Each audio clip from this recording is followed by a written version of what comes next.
नमस्कार दोस्तों, हम फिर से लेकर आ चुके हैं आप लोगों के लिए सुबह की सभी ताजा और बड़ी खबरें। फटाफट अंदाज में एक एक कर बताएंगे आपको आज देश और दुनिया से क्या बड़ी खबरें निकलकर सामने आ रही हैं। लेकिन उससे पहले दोस्तों एक नजर डाल लेते हैं सुर्खियों पर। उद्धव ठाकरे का बीजेपी के ऊपर बड़ा हमला, बोले फिलहाल ये मध्य प्रदेश और राजस्थान नहीं गिरा पाओगे हमारी सरकार, इसके बारे में आपको बताएंगे। वहीं पर दोस्तों नुपुर शर्मा की लगातार बढ़ती चली जा रही है मुश्किलें। ममता बनर्जी ने दोस्तों आपको बता दें, जी हां, जल्द से जल्द गिरफ्तार करने के आदेश दिए हैं, इसके बारे में आपको बताएंगे।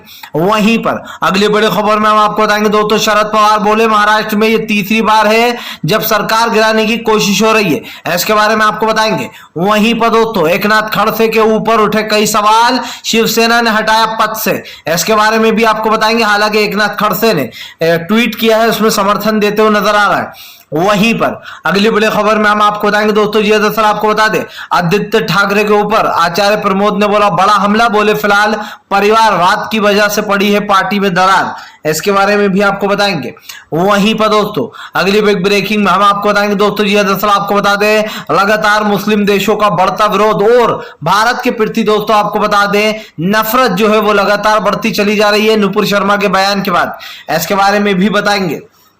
वहीं पर दोस्तों यशवंत सिन्हा होंगे दोस्तों राष्ट्रपति चुनाव के उम्मीदवार। यशवंत सिन्हा ने टीएमसी से दिया दोस्तों इस्तीफा, इसके बारे में बताएंगे। वहीं पर अगली बड़ी खबर में हम आपको बताएंगे दोस्तों, सियासी भूचाल आया महाराष्ट्र में। जी लगातार दोस्तों उद्धव ठाकरे की सरकार को गिराने की साजिश हो रही है, इसके बारे में भी बताएंगे, क्या कुछ अपडेट निकली है। वहीं पर अगली बड़ी खबर में हम आपको बताएंगे दोस्तों, जी दरअसल आपको बता दें, प्रधानमंत्री नरेंद्र मोदी के ऊपर दोस्तों गर्ज देश का युवा, बोले फिलहाल 4 साल वाली योजना को कतई लागू नहीं होने देंगे, इसके बारे में भी आपको बताएंगे। वहीं पर दोस्तों किसान नेता राकेश टिकैत का बड़ा ऐलान, सैनिकों के साथ खड़े हुए हैं। जी हां, अब युवाओं का साथ देते हुए नजर आएंगे राकेश टिकैत, इसके बारे में भी आपको बताएंगे। वहीं पर असदुद्दीन ओवैसी का दोस्तों बीजेपी और शिवसेना दोनों पर हमला, बोले फिलहाल खूब पैसा है भाजपा के पास, खरीद फरोख्त चल रही है और शिवसेना ने अपनी पार्टी को खुद ही बर्बाद किया है, इसके बारे में भी आपको बताएंगे। तो सारी खबरें फटाफट अंदाज में देंगे, एक एक कर देंगे। फिलहाल खैर चलिए बढ़ते हैं सबसे पहली और सबसे बड़े खबर की ओर। दरअसल दोस्तों आपको बता दें, महाराष्ट्र में मचा है भूचाल। जी हां, उद्धव ठाकरे की सरकार को गिराने की पूरी कोशिश। उद्धव ठाकरे ने बोला बीजेपी पर बड़ा हमला। दरअसल दोस्तों उद्धव ठाकरे ने बीजेपी के ऊपर हमला बोल दिया। उद्धव ठाकरे का कहना है कि फिलहाल बीजेपी कितनी कोशिश कर ले लेकिन हमारी सरकार नहीं गिरा पाएगी। आपको बता दोस्तों उद्धव ठाकरे की सरकार को पहले भी गिराने की कोशिश की गई है, ऐसे पहले भी महाराष्ट्र में सरकार कई बार गिराने की कोशिश की गई है, जिसको लेकर उद्धव ठाकरे ने बीजेपी पर निशाना साधा। उद्धव ठाकरे का कहना है कि बीजेपी पूरी कोशिश कर लेगी तब भी वही सरकार गिरा नहीं पाएगी। आपको बता दोस्तों लगातार जो यहाँ पर भूचाल मचा हुआ है। बताया जा रहा है एकनाथ खड़से अपने साथ साथ 22 विधायक लेकर उड़े हैं, लेकिन कई विधायक दोस्तों महाराष्ट्र में ही पाए गए हैं, उनको जो यहाँ पर वापस से पार्टी में बातचीत करके लाया गया है। इसी के साथ साथ आपको बता दें जो 22 समर्थक हैं वो दोस्तों गायब हो गए हैं एकनाथ खड़से के साथ। हालांकि उनसे मुलाकात हो गई है कर्नाटक में, लेकिन दोस्तों जो सियासी भूचाल मचा हुआ है वो साफ दिखाई दे रहा है।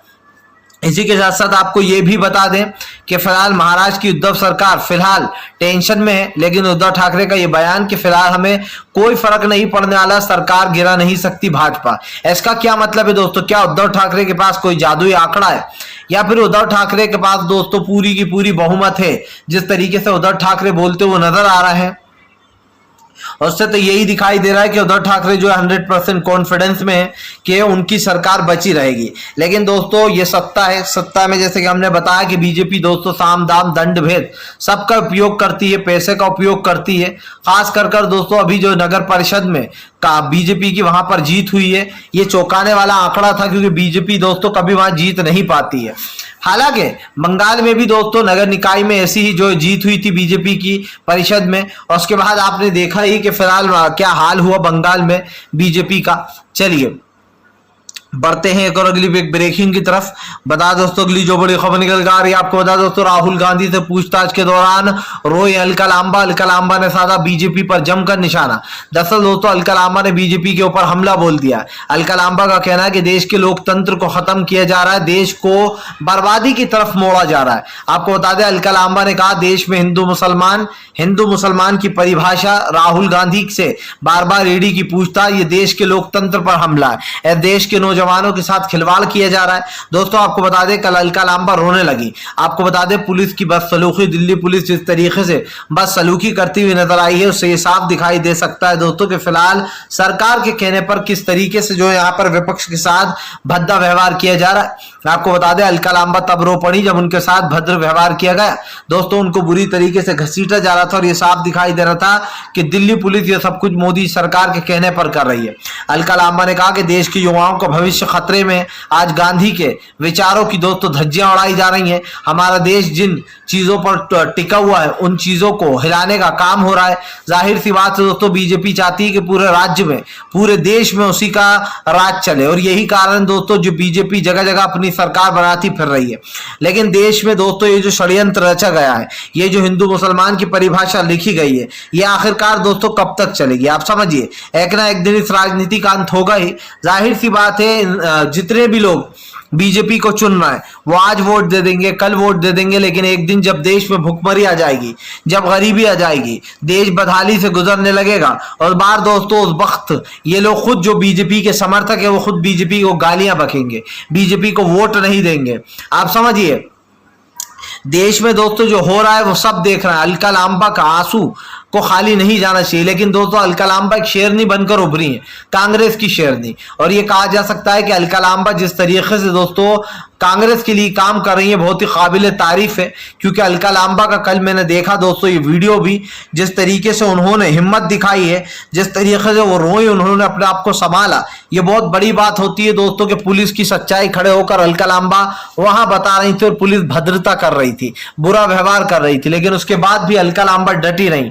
और यही दोस्तों देश की सच्चाई है। देश में आज विपक्ष का गला घोटने की कोशिश कर रही है भारतीय जनता पार्टी, लेकिन अफसोस की बात यह है दोस्तों कि बीजेपी अपने मंसूबों पे कभी भी कामयाब नहीं हो पाएगी।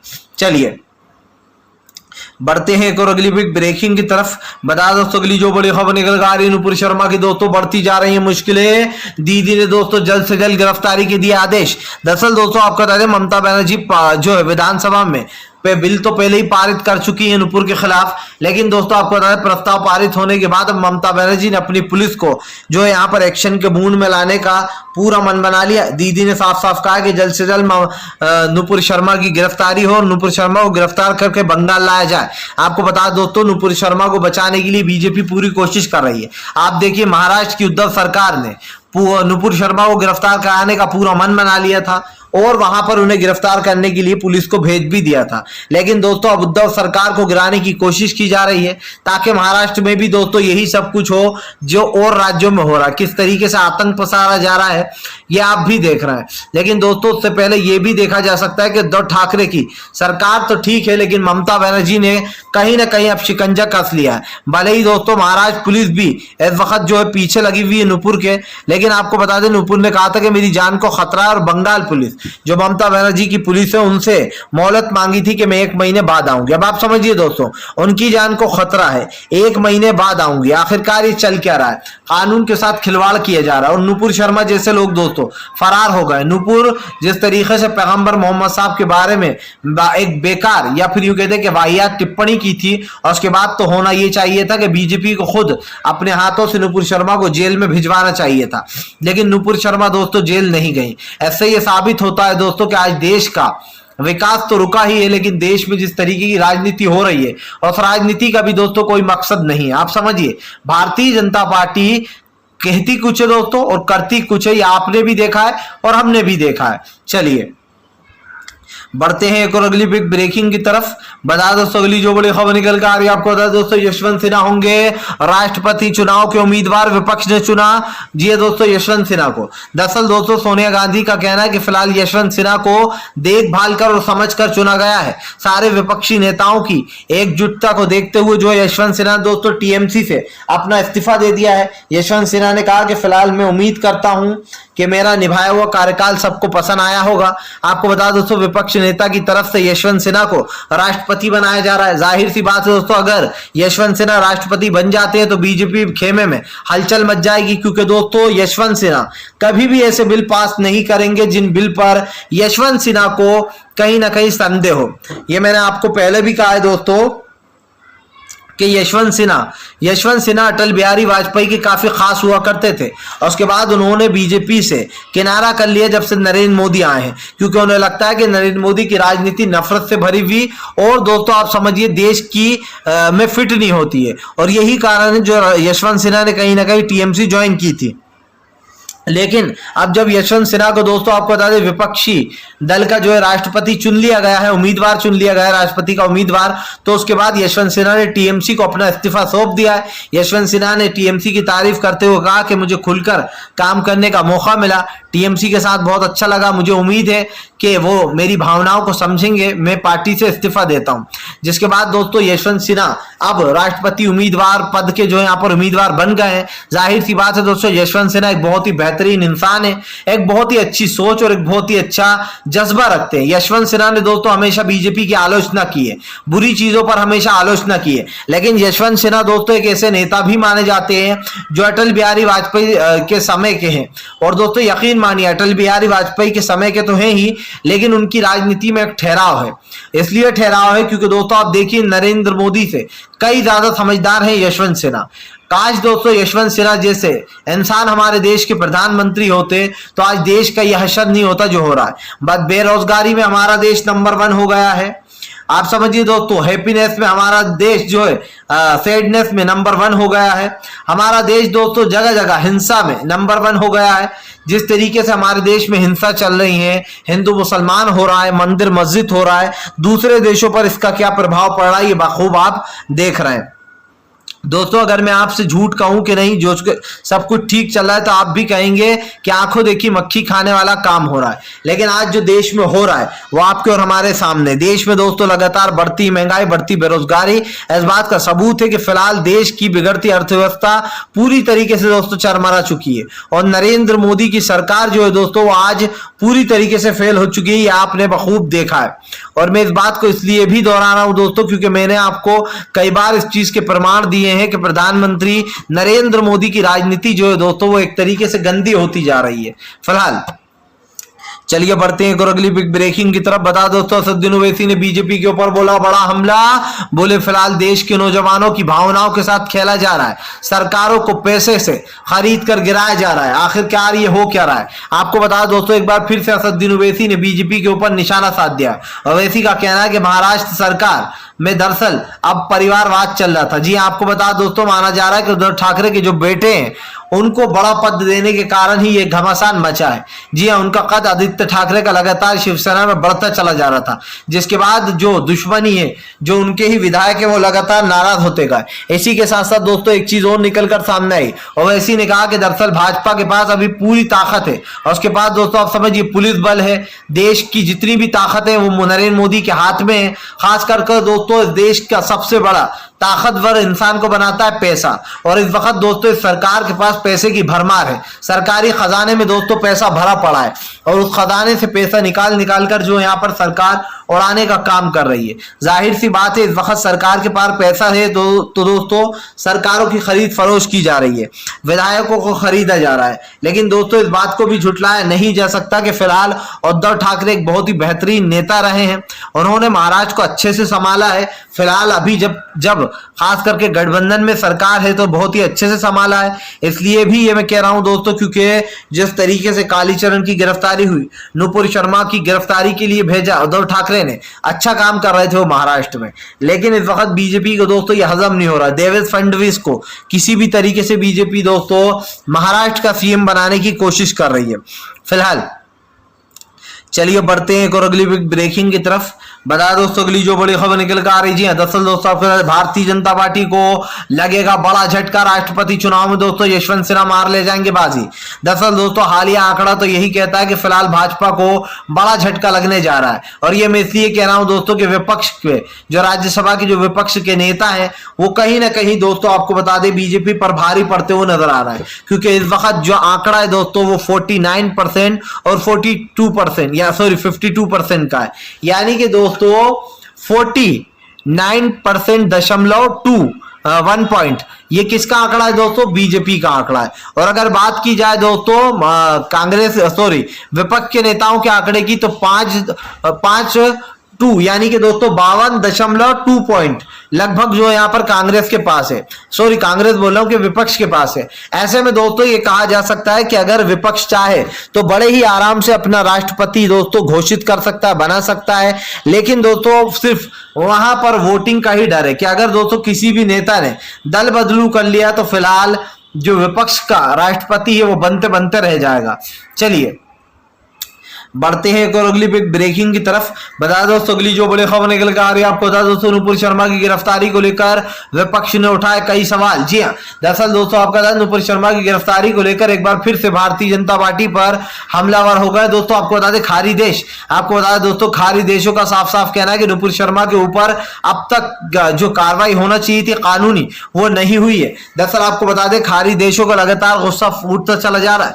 जब भी दोस्तों आपको बता दें जितने भी सांसद है खारी देशों के वो नुपुर शर्मा की गिरफ्तारी की मांग कर रहा है, लेकिन नरेंद्र मोदी ने साफ कहा कि फिलहाल उन्होंने फ्रेंच एलिमेंट लगा दिया, यानी कि उनको पार्टी से बाहर निकाल दिया। और जो फ्रेंच एलिमेंट का मतलब होता है कि हमारी सोच, यानी कि जो उनकी सोच है वो पार्टी से मेल नहीं खाती है, वो पार्टी की सोच नहीं है, बेसिकली बीजेपी ने ये कहा था। लेकिन आप समझिए दोस्तों नुपुर शर्मा की अब तक गिरफ्तारी क्यों नहीं हुई, क्यों भारतीय जनता पार्टी नुपुर शर्मा को बाकायदा आप समझिए बचाने की पूरी कोशिश कर रही है। क्या दोस्तों इस बात को झुटलाया जा सकता है कि भारतीय जनता पार्टी नुपुर शर्मा को पूरा सहारा देती हुई नजर आ रही है, और यह सहारा इसलिए दिया जा रहा है दोस्तों कि नुपुर शर्मा को बचाया जा सके।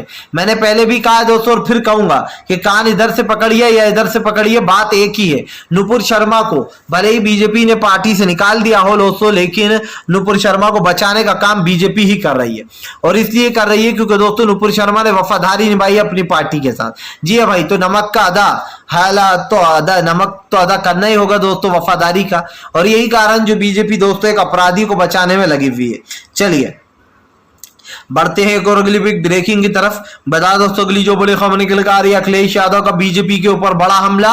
बोले फिलहाल देश में अभी तक उत्तर प्रदेश में पेंशन क्यों नहीं चालू की गई, क्यों नहीं दी जा रही उन लोगों को पेंशन जो लोग रिटायर हो गए, पेंशन क्यों खत्म कर दी गई है। आपको बता दें अखिलेश यादव ने कहा कि बीजेपी झूठे वादे करती है, अब देश के युवाओं के साथ खेलने का काम कर रही है। अखिलेश ने कहा कि अभी तक के जो लोग रिटायर हुए हैं फौज से या फिर दोस्तों सरकारी नौकरियों से, उनको पेंशन नहीं दी जा रही। अखिलेश यादव ने कहा कि आखिरकार सरकार ने पेंशन खत्म क्यों की है, यह सबसे बड़ा सवाल उठाए। आप समझिए दोस्तों सरकारें आज जो कर रही हैं उसके ऊपर जमकर कहीं ना कहीं निशाने साधे जा रहे हैं, और सरकार की जो नीतियां हैं दोस्तों उसके विरोध में अखिलेश यादव उतर गए, उतरना भी चाहिए। आप समझिए एक तरफ ये कहते हैं कि 4 साल में जो है यहाँ पर देश के युवा को निकाल दिया जाएगा फौज से, दूसरी तरफ ये कहते हैं कि उनको अच्छे अच्छे पदों पर बैठा भी दिया जाएगा। लेकिन दोस्तों आप समझिए 4 साल का कोई मतलब ही नहीं होगा फौज में जाने का, ना वो ढंग से दोस्तों अपना काम कर पाएंगे, ना देश की सुरक्षा कर पाएंगे, बल्कि और गोली खाने में आप समझिए दोस्तों पीछे ही हटेंगे। क्योंकि 4 साल अपने परिवार को दोस्तों पीछे छोड़कर जाना ये बहुत बड़ी बात है। आप समझिए जो लोग फौज में चले जाते हैं दोस्तों वो अपने परिवार को पीछे छोड़कर जाते हैं, और दोस्तों आप समझ सकते हैं कि परिवार का दर्द क्या होता है। परिवार में दोस्तों कई लोग होते हैं, माता बहनें और भी कई लोग, लेकिन दोस्तों आप समझिए उसके बाद भी एक फौजी अपने सीने पर गोली खा लेता है, इतना तो कम से कम नरेंद्र मोदी को सोचना ही चाहिए। चलिए बढ़ते हैं एक और अगली ब्रेकिंग की तरफ। बता दोस्तों अगली जो बड़ी खबर निकल कर आ रही है, दरअसल दोस्तों आपके बता आजम खान का बड़ा ऐलान, बोले फिलहाल जनता हमें ही चुनेगी। जी हाँ, आपको बता दोस्तों उत्तर प्रदेश में 2 सीटों पर चुनाव होना, ऐसे में सभी लोग अपने अपने प्रत्याशियों का प्रचार करने में लग गए। आजम खान ने यह ऐलान किया है कि फिलहाल जीतेगा तो उनका ही प्रत्याशी। आपको बता दोस्तों आजम खान जेल से निकलने के बाद पहली बार किसी का प्रचार करते हुए नजर आ रहा है। जी हाँ, और ऐसे में दोस्तों माना जा रहा है कि आजम खान का ये प्रचार बहुत ही जबरदस्त हो रहा है, क्योंकि आप समझिए जिस तरीके से आजम खान अपनी ही पार्टी के साथ अभी भी है दोस्तों, इतना दुख सहने के बाद उनको सल्यूट है दोस्तों। वरना आप समझिए आजकल की राजनीति तो भाई पाला बदलने की होती है। जी हाँ, जहां मलाई दिखती है लोग वहीं चले जाते हैं, लेकिन आजम खान दोस्तों कहीं ना कहीं हार्दिक पटेल नहीं है, ये उन्होंने ताना भी मारा था हार्दिक पटेल को। फिलहाल दोस्तों अगर आपको हमारा वीडियो अच्छा लगे तो लाइक करें, चैनल पे पहली बार आए तो सब्सक्राइब करें, पास में घंटी आएगी इसको भी दबाएं।